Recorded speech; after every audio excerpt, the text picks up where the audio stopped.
Uh, is the nafs the same as a qarin? It feels like a completely different entity separate from us when meditating at times. No, the jinn is something different, the nafs is something different. Yeah, that the nafs is a creature from hell and he partners with shaitan, which is the qarin that is assigned to every human being, has a jinn attached to them, and Allah gave, we said, is the regulator.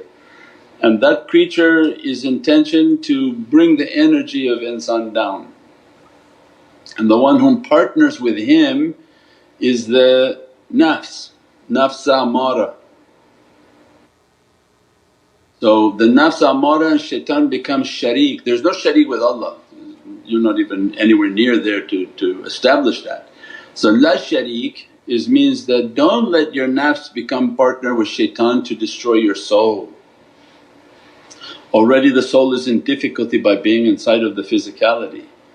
So then when we understood these different creatures, then we understand that the shaitan is making a partner with the nafs, and two of them are coming inside and making a fire within me and bad character within me and terrorizing my soul. So that becomes the great struggle and the great difficulty. So the only way to come against that is the zikr, the prayers, all the practices we talked about, but the strongest is the meditation.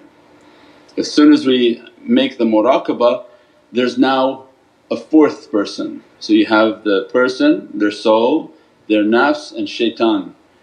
And these three are trying to battle, but why don't we introduce the fourth one? The fourth one is then the shaykh. As soon as you ask for the madad, the soul and the presence of the shaykh is present at that time in that association. So now the fight is more even, because the soul and the shaykh will team up and begin to burn the nafs and shaitan. So that's why meditation is so powerful. And Naqshbandi meditation, when it's completely with madad, we don't meditate without madad, we don't meditate by ourselves, because then it's two of them against you in isolation where they begin to slap you around very bad. It's a very bad wrestling match when you meditate by yourself, right? Because there's three people, is your nafs, shaitan and your soul. So when you sit to meditate by yourself, the nafs and shaitan is coming and beating the person, making hallucinations and all sorts of whatever they do to make whisperings and everything hallucinating. And that's why these new age people, they are schizophrenic and hallucinate. They have, oh my spiritual guide is coming to me. What are you talking about spiritual guide? You can't see anything, that's the devil that's doing that. They're sending lights and beatific colours. It's a shaitan, this is a very bad nefarious creature. That's why you have to you have to introduce an element of truth, which is the soul of the shaykh, so that this wrestling match becomes much more even, much more balanced. Soon as you sit to connect to make this energy and fight these bad characters, is I ask for the madad of the shaykh and I read the madad, which is the chain of the shaykhs, asking for their nazar and for my shaykh to be present and visualize his presence right in front of me. Well then it's much more than even, because the madad of the shaykh comes with an extreme amount of energy, and as a result that energy comes and then begin to burn those two other creatures and begin to send an energy upon the soul of the person, so that it's no longer a fight. After a few times of meditating they don't even come to fight, they run as soon as the presence of the shaykh is coming in the meditation. Then they can just sit there and begin to absorb all the excess energies until the soul is becoming so powerful from the light and the energy, and that it's always in the presence of the shaykh. Then it's always the soul with the shaykh and the nafs is running and the shaitan of the person is running even further. Then they can leave nafsa amara. Nafsa amara is when it's just the three and the two guys are beating up the soul. One whom is meditating is not nafsa amara, because the shaykh is there's no more amara. Now he's lawama, like shawarma. We gave the talks on the levels of the soul's progression.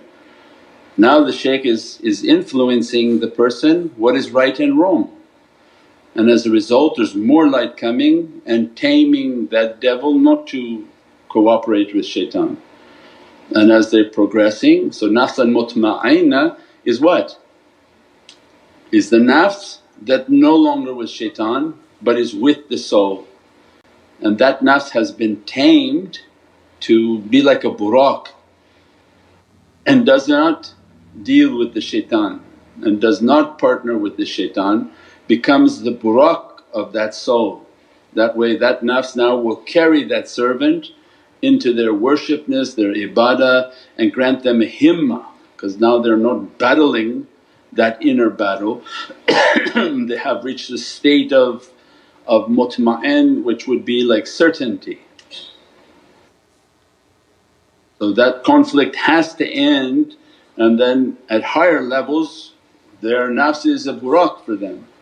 And we gave example, everybody nafs becomes a buraq in Ramadan, right? In Ramadan and you're committed, you said, that's it's Ramadan, I don't care if I'm going to die in the middle of Ramadan, we are doing Ramadan. When the nafs understands, no, this guy's serious, he's not going to break Ramadan, then he starts to work for you. Wake you up at 3 o'clock, eat, hurry up eat, we're hungry, we're going to be hungry all day. Then they see how their nafs actually encourages them to eat on time, to get the food they need to get the nourishments, because it's going to be very hard on the nafs if they have to go for 24 hours of no food. So everyone sees in Ramadan the ability of the nafs to support them, and that's what Allah wants, that your nafs if you fight it will tip and become like a buraq for you to carry you into your worshipness and service to Allah inshaAllah.